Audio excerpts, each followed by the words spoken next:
சுவாசிக்க முடியாத அந்த ஃபீலிங் தான் ஆஸ்துமா. சின்ன தூசி, சின்ன புகை பெரிய அட்டாக்கு காரணமாகும். வணக்கம், நான் டாக்டர் அரவிந்த். இன்றைக்கி ஆஸ்துமா பற்றி வீடியோ பார்க்க போகிறோம். நம்மளோட சேனலில் 30 days சேலஞ்சில் இது செகண்ட் வீடியோ. ஆஸ்துமா, அதாவது ஆஸ்துமா என்றால் என்ன?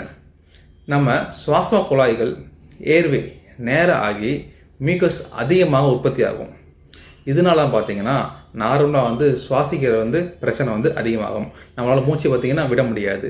அதாவது நம்மளோட நெஞ்சு பகுதி அதிகமாக இழுத்து பிடிக்கிற மாதிரி இருக்கும். செஸ்ட் டைட்னஸ் இருக்கும்.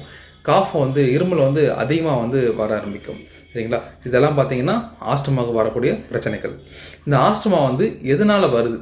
காமனாக பார்த்தீங்கன்னா தூசி, அதாவது பொல்யூஷன்ஸு, புகை, குளிர்காலத்தில் அதிகமாக வரலாம். ஓகேங்களா? ஸ்ட்ரெஸ் இருந்தாலும் இந்த பிரச்சனை வரலாம். சைனஸ் இருந்தாலும் இந்த ப்ராப்ளங்கள் வர ஆரம்பிக்கலாம். ஓகேங்களா?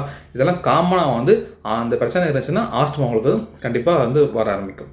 இந்த ஆஸ்துமா வந்துச்சுன்னா நம்மளுக்கு என்னென்ன சிம்டம்ஸ் வரும், அறிகுறிகள் என்னென்ன வரும் பார்ப்போம். வீசிங், அதாவது நார்மலாக நம்மளோட சவுண்டு பார்த்திங்கன்னா அதிகமாக வரும். செஸ்ட்டில் நம்ம தூங்கும்போது பார்த்திங்கன்னா சுவாச பகுதி அதிகமாக வரும்.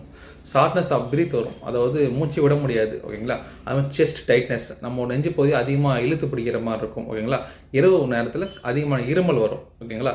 இதெல்லாம் பார்த்திங்கன்னா இந்த சிம்டம்ஸ் எல்லாமே வர ஆரம்பிக்கும்.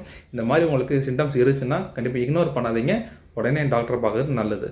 இப்போது இந்த ஆஸ்துமா தடுக்க என்னென்ன பண்ணலாம்? ப்ரிவென்டேஷன்ஸ் ஆஃப் கண்ட்ரோல் என்ன பண்ணணும்னா, நான் சொன்ன சிம்டம்ஸ் எல்லாம் உங்களுக்கு இருந்துச்சுன்னா அதை சீக்கிரமே பார்த்து சரி பண்ணிக்கோங்க. உங்களுக்கு மூச்சு வரத்தில் சிரமம், ஆஸ்துமா, அப்புறம் சைனஸ் பிரச்சனை இருந்துச்சுன்னா கண்டிப்பாக டாக்டர் பார்க்குறது நல்லது. எக்ஸசைஸ் பண்ணலாம், யோகா பண்ணலாம், ப்ரீத்திங் எக்ஸசைஸ் பண்ணலாம். ஓகேங்களா?